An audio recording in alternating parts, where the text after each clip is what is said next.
بص بقى النهارده هعمل لكم ايه بقى. الناس النهارده في مشكله صغيره كده هكلمك فيها بسرعه، عشان خاطر الناس اللي هي يعني بتشتكي من المارشاليه بسرعه، او لما سلك المارشاليه عندك يبدا يجي يرجع، او يحصل معاك خبطه او ونه او حكه في التروس او الكلام ده كله. الناس اللي بتقول لك التروس عندي بتتاكل بسرعه بتاعه المارشاليه، وبالذات ترس المناوي او يجعر معاه المارشاليه، برفع المارشاليه والمارشاليه بيرجع. تمام؟ انا الخص عليك الحوار كله في كلمتين اتنين، هما الكلمتين عشان خاطر بس ما تطولش على الناس. دلوقتي انا باجي ارفع المارشاليه، عندي سوسته في المارشاليه من هنا، ركز معايا كده بالراحه، عندي سوسته في المارشاليه من هنا، تمام؟ وعندي سوسته في المارشاليه من ورا، يعني سوسته قدام وسوسته ورا. في ناس كتير النهارده بتيجي ترفع المارشاليه بتمسك المارشاليه تروح عاملاها كده بالراحه خالص كده، تمام؟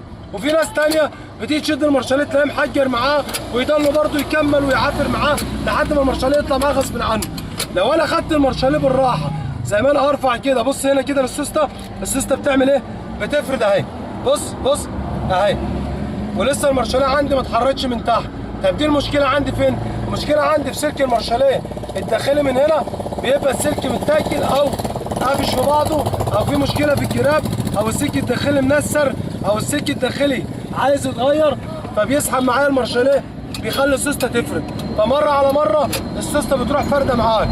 طيب انا عندي المارشاليه السلك خفيف وعايز اسحب المارشاليه، بعمل ايه انا؟ بص يا باشا، بروح انا متكي على المارشاليه من هنا واخد المارشاليه بسرعه كده، ما اخليش المارشاليه اسحبه بالراحه. لما بسحب المارشاليه بالراحه السوسته بتفرد معايا من هنا والسوسته ورا بتفرد، فيقوم المارشاليه يروح معشق معايا بسرعه قبل ما السلك يفرد من هنا. لو انا سحبت هبص بقى على السلك هيجيب معاك سلك تاني، بص اهي جاب معاك قد ايه تاني، عشان خاطر بس الناس تاخد بالها من حته زي دي. انا رفعت المارشاليه اهو، تمام؟ المفروض المارشاليه هيجي يرجع على كده، تمام؟ بص بقى انا بعد ما ارفع المارشاليه من هنا، بص هيجيب معايا مسافه قد ايه، ركز معايا بالراحه كده، بص اهو جابت معاك حته كمان زياده على السلك.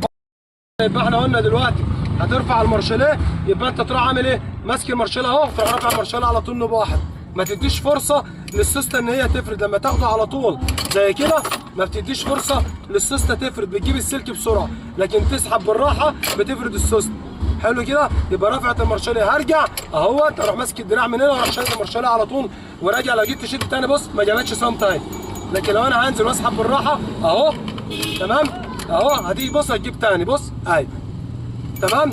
يبقى ده غلطه ناس كتير بتعب فيها، يبقى المارشاليه عندي لما اجي ارفعه اسحب المارشاليه نوبه واحده عشان خاطر اخلي السوسته اللي ورا واللي قدام ما يفردوش، يسحبوا معايا السلك على طول. طب لو انا عملت كده وبرده السلك ما بيسحبش للاخر على طول من غير تردد، يغير جراب المارشاليه، يغير سلك المارشاليه الداخلي على طول، لانه اكيد بيبقى جايب اخره السلك عشان ما يبوظش ليك التروس. استنانا الفيديو الجاي ان شاء الله في كل جديد.